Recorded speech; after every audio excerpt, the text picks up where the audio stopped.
Excellence, Monsieur le Président, Monsieur Marc, l'envoyé spécial du Royaume de Belgique.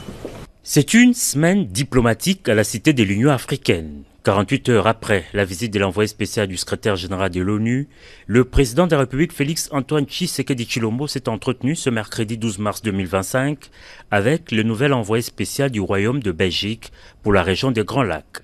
Les échanges ont porté sur la crise sécuritaire actuelle dans l'Est de la République démocratique du Congo et les moyens d'y mettre un terme. Pour Mark Perkstein, la Belgique est respectueuse de l'intégrité et souveraineté de la RDC. Elle maintiendra la pression pour aboutir dans un premier temps à un cessez-le-feu sur le terrain des hostilités. Comme vous le savez sans doute, la Belgique a eu à cœur de dénoncer de façon forte et claire l'agression dont la RDC est victime.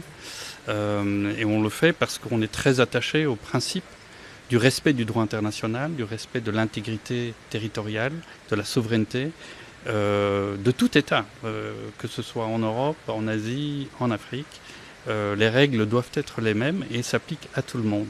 Et donc pour nous, c'est vraiment un point très important. Et donc je vais encore assurer le président que bien sûr on maintiendrait cette ligne-là et maintenir la pression pour, dans un premier temps, aboutir à un cessez-le-feu. Revenant sur les dernières sanctions infligées par son pays à l'agresseur rwandais, l'envoyé spécial belge indique que d'autres mesures pourront être prises si Kigali s'obstine à garder ses troupes sur le sol congolais. Les sanctions, les mesures, parce qu'il y en a toute une série qui peuvent être prises, on peut le voir dans une approche graduelle. Et si ça ne suffit pas, je crois qu'il y a d'autres mesures qui peuvent être prises. Et ça, pour nous, c'est très clair.